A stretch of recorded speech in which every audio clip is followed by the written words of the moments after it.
The biggest legal obstacle on the path to company succession is the right to a compulsory share, even though relaxed compulsory share protection has been in effect since January 1st, 2023. The more heirs who are entitled to a statutory share and the larger the company share of the testator's total asset is, the more difficult it becomes. In this video, you will find out what challenges an entrepreneur faces and what planning options are available. My name is Tamara Freiner. I am an independent attorney at law in the canton of Zurich, Switzerland. If this video appeals to you, please like and forward it. What is the challenge? The company is often the largest part of the family assets. Compulsory share rights must be observed. It will be difficult to treat heirs equally. Conflicts are inevitable.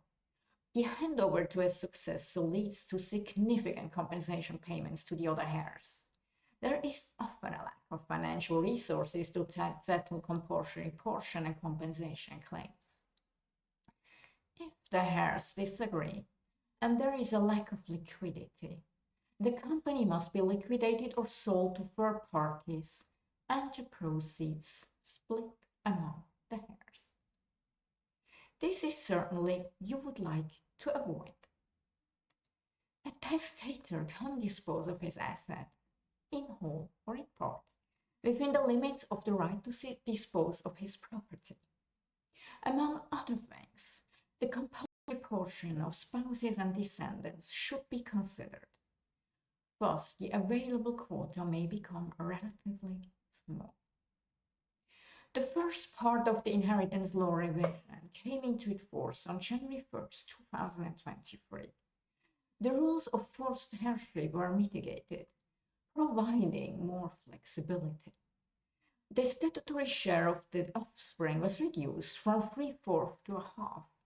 The parent's right to a compulsory portion was abolished, and the surviving spouse's entitlement to a legitimate portion remained unchanged.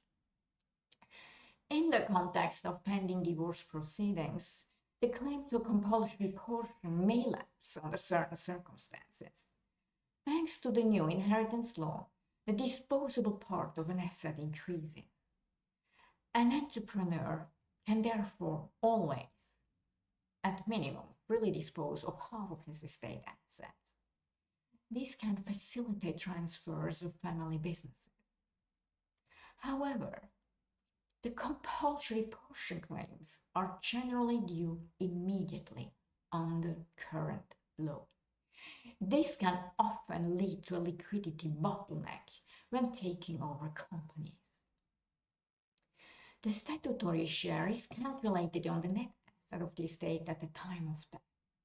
Lifetime donations must be added to the estate assets, benefits subject to abatement, and grants subject to legal hardship. The value must be added as to the date of death. How much something is worth is often contentious and conflict-ridden.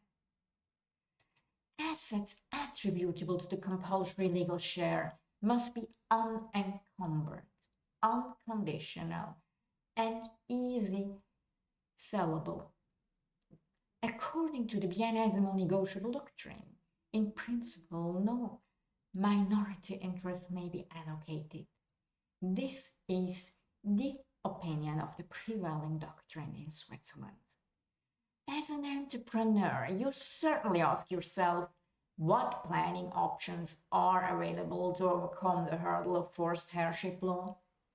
In principle, planning instruments such as a marriage contract, an inheritance contract, or a will must be combined. Or the heirs entitled to a compulsory portion are willing to compromise and agree. One of the instruments is a marriage contract for spouses. A company, including the income, may be assigned to a married entrepreneur as personal property. This increases the entrepreneur's estate. There are other options in property law. but we will discuss this in another video. You may consider making a last will and testament. An entrepreneur can benefit an offspring by turning the company over to him or her.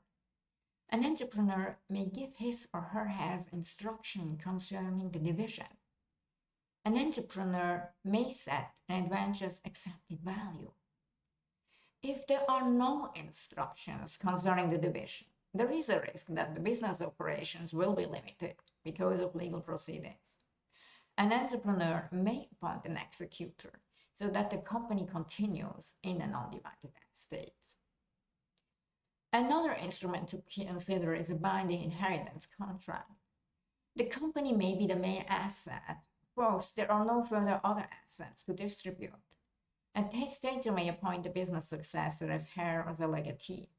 He may agree with his heirs that they renounce their hereditary rights. However, it's unlikely that the heirs will agree to waive the statutory share if they do not receive appropriate compensation. A successor may allocate a majority share to one heir, and the other heirs will receive a minority share. The minority shareholder have rights that are set out, for example, in a shareholder pooling agreement. The biennesimo negotiable doctrine must be considered. The corporate law regulations should be recorded in the contract of inheritance.